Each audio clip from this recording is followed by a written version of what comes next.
Bismillahirrahmanirrahim. Assalamualaikum warahmatullahi wabarakatuh.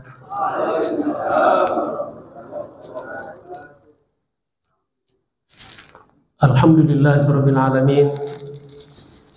Wa bihi nasta'inu ala umuri dunya waddin. Wassalatu wassalamu ala asyrafil anbiya'i wal mursalin wa ala alihi wa sahbihi ajma'in. Subhanaka la ilma lana illa ma 'allamtana innaka antal alimul hakim. Allahumma 'allimna ma yanfa'una wanfa'na bima 'allamtana. Rabbana zidna ilman warzuqna fahma. Rabbi shrah li sadri wa yassir li amri wahlul 'uqdatam min lisani yafqahu qawli. Amma ba'd. Faqad qala Allah subhanahu wa ta'ala, a'udzu billahi minasyaitonir rajim. Walladzina yu'dzunal mu'minina wal mu'minati bighairi maktasabu faqad ihtamalu buhtanan wa itsman mubina. Wa qala aidan adillatin 'alal mu'minina a'izzatin 'alal kafirin.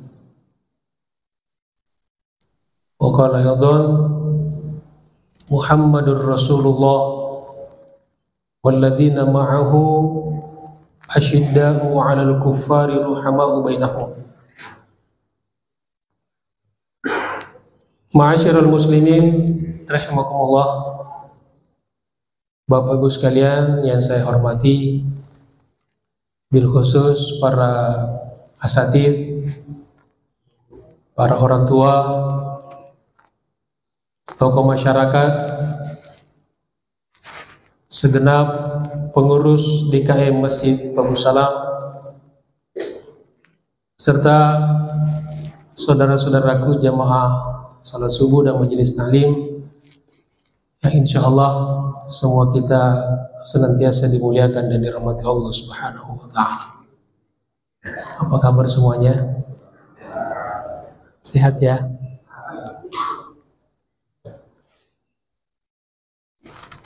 Yang sakit kita doakan cepat sembuh. Alhamdulillah, puji syukur kita panjatkan kepada Allah Subhanahu wa ta'ala. Setelah sholat subuh berjamaah, seperti biasa setiap Ahad keempat pada subuh, kita pertama tentu kita niatkan untuk i'tikaf, silaturahim dan ta'lim. Mudah-mudahan sekecil apapun ilmu yang kita dapatkan menjadi bermanfaat dan barokah. Ilmu yang bisa kita amalkan, ilmu yang bisa kita wariskan. Jamaah sekalian dirahmati Allah Subhanahu wa ta'ala.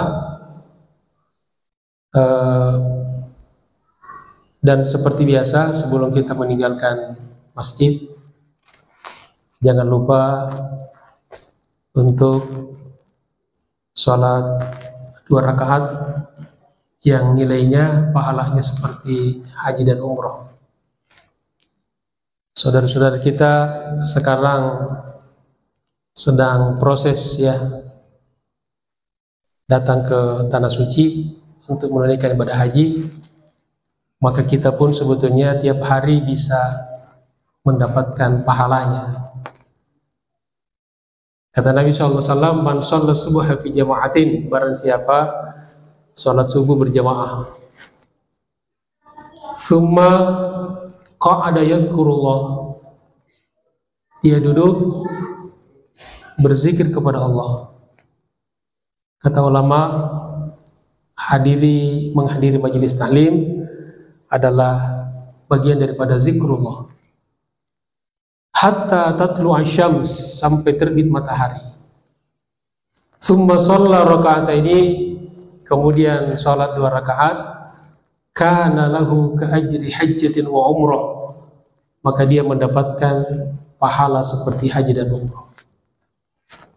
Sempurna. Tapi yang sudah daftar jangan dibatalkan ya. Haji ada yang waiting listnya lebih 20 tahun. Bahkan di kampung saya di Sulawesi, di Makassar itu ada yang tubuhnya itu sampai 40 tahun. Jadi kalau dia daftar umur 60 tahun, berarti insya Allah berangkat pada usia 100 tahun. Maka bersyukurlah kepada Allah Bapak Ibu yang sudah pernah haji. Alhamdulillah. Dan sekarang di Saudi sangat ketat. Orang-orang yang haji saja masuk di Masjidil Haram itu selalu memperlihatkan identitas hajinya. Orang-orang yang berangkat ilegal itu ditangkap kemudian dideportasi dan di blacklist.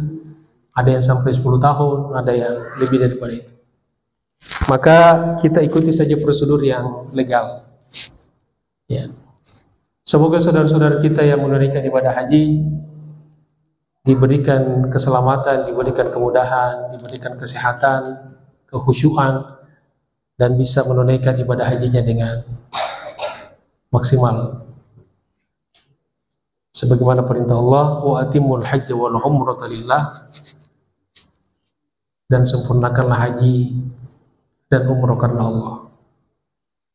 Amin ya rabbal alamin. Jamaah sekalian yang saya hormati, kita kembali ke pelajaran kita.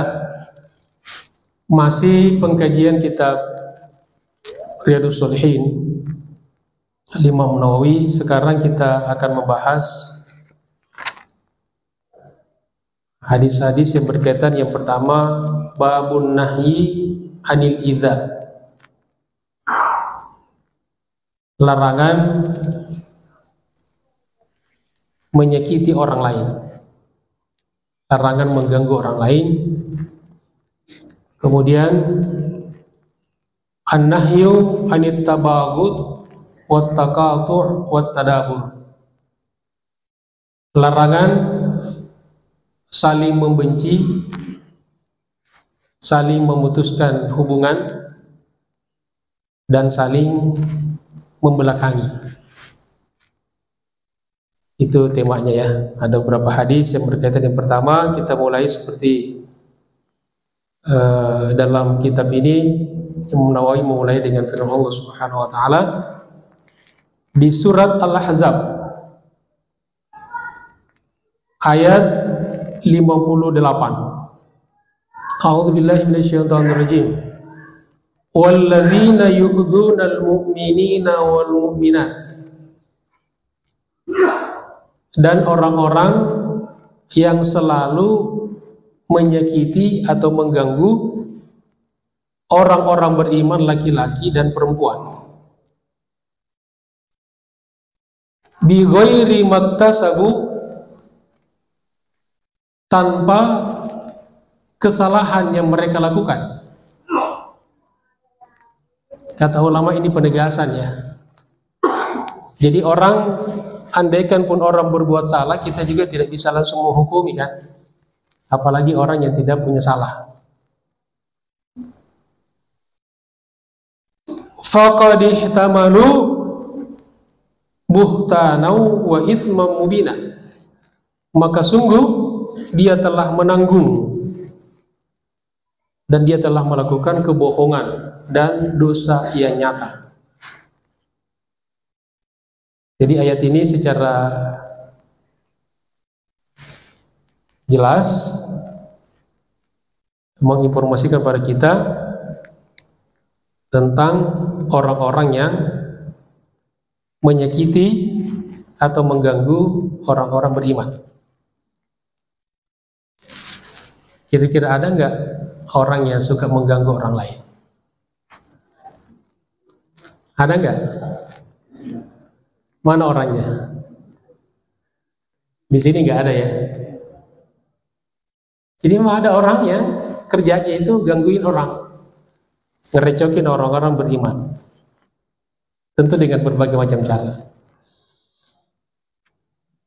Kemudian Yang pertama hadis dari Abdullah bin Amr bin As,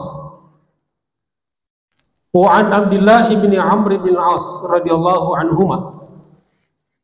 Karena bapak dan anaknya dua-duanya sahabat. Qala, beliau berkata, qala Rasulullah sallallahu alaihi wasallam, telah bersabda Rasulullah sallallahu alaihi wasallam, al-muslimu man salimal muslimuna min lisanihi wa yadihi. Biar lebih mantap kita baca sama-sama hadisnya ya. Al-muslimu, silakan. Al-muslimu man salima al-muslimuna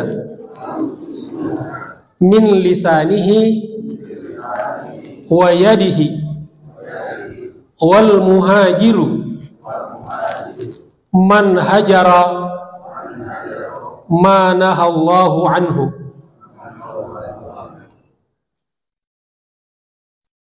Biasanya kalau kita baca sama-sama lebih gampang diingat, ya kan? Dan juga bisa menjadi pengusir kantuk.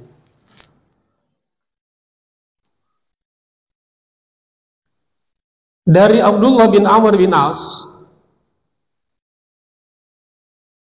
beliau berkata, telah bersabda Rasulullah sallallahu alaihi wasallam. Apa kata beliau? Al-muslimu, orang muslim itu, man salimal muslimuna, adalah orang yang selamat orang Islam yang lainnya. Orang yang kaum muslimin selamat, min lisanihi, dari lisannya, dari perkataannya, wa yadihi, dan tangannya, perbuatannya. Wal muhajiru, dan orang muhajir,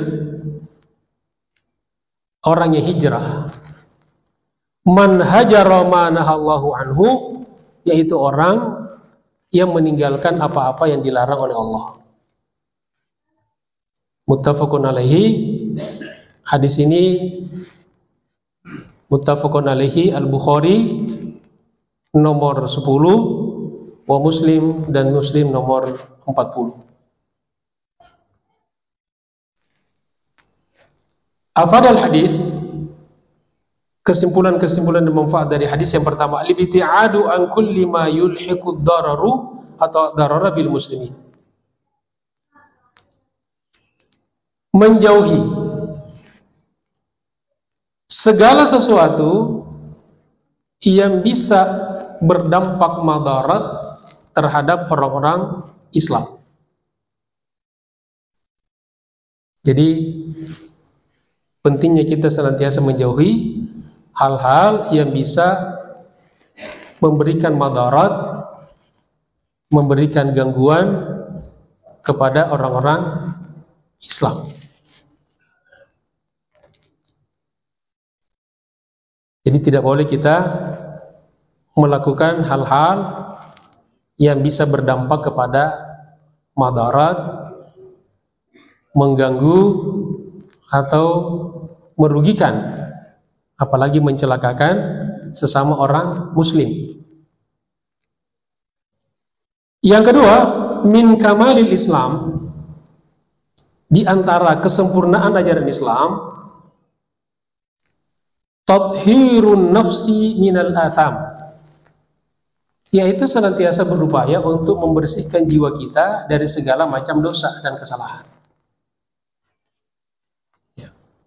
Jadi kita tidak mungkin tidak punya dosa kan? Tetapi kita berupaya untuk meminimalisir. Itu tugas kita. Untuk membersihkan, berupaya membersihkan hati kita dari segala macam dosa. Wa min kamalil hijrati, dan di antara makna kesempurnaan hijrah, orang dikatakan sudah hijrah, hajrul ma'asi, yaitu meninggalkan, menjauhi segala macam maksiat. wattahalli bitaati, kemudian menghiasi diri dengan memperbanyak ketaatan kepada Allah Subhanahu wa taala. Ya, itu yang dinamakan orang yang hijrah. Bukan lagi hijrah dari dalam makna berpindah tempat dari pondok bambu misalnya ke pondok gede, itu pindah tempat. Ya, tetapi hijrah di sini lebih kepada makna hijrah maknawiyah, meninggalkan segala dosa dan kemaksiatan, kemudian menghiasi diri kita dengan memperbanyak ketaatan kepada Allah, ibadah dan amal soleh.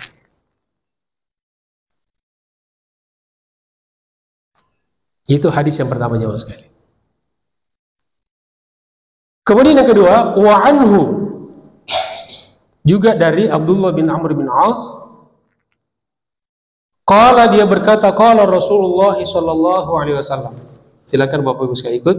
Man ahabba ay yuzahziha anin nari wa yudkhilal jannah falta'tihi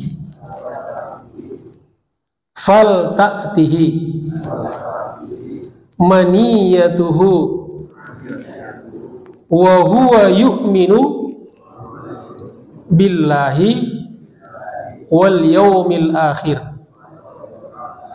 wal ya'ti ilan nasi alladhi yuhibbu ayyuta ilaihi.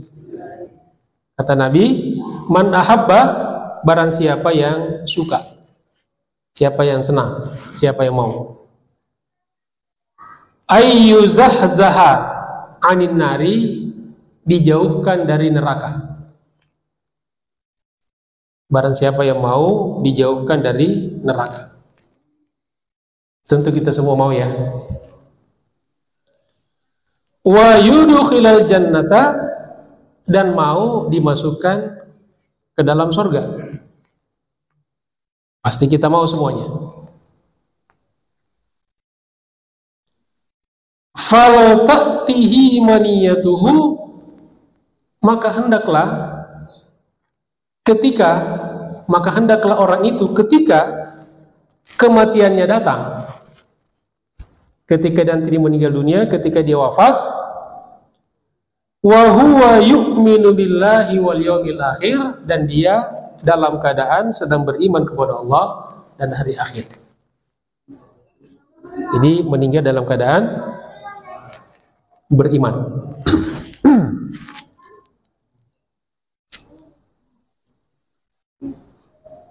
Dan salah satu indikatornya kan seperti yang kita sudah pernah pelajari, di antaranya kata Nabi, man akhiru kalami la ilaha illallah dakhalal jannah, barang siapa yang ucapan terakhir yang dia ucapkan sebelum wafatnya yaitu la ilaha illallah dakhalal jannah, pasti masuk surga.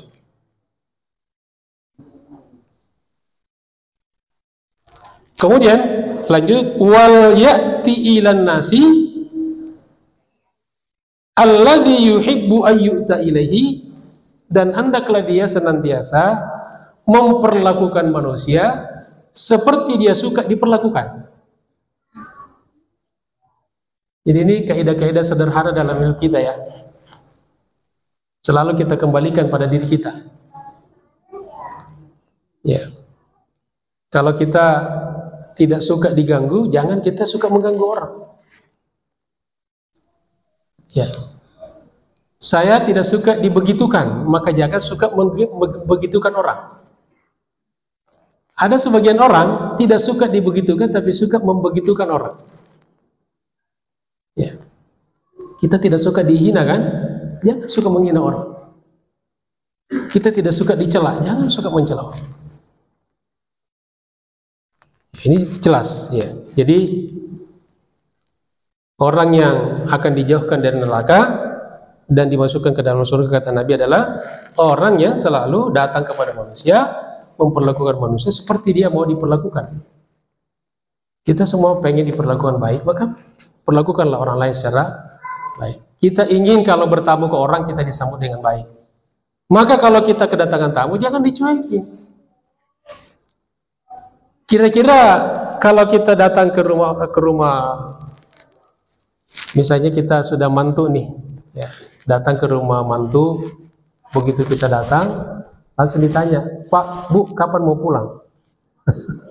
Kira-kira enak nggak kita sebagai mertua? Nah, maka kita juga jangan memperlakukan orang seperti itu. Hal-hal yang sederhana dalam kehidupan kita sehari-hari.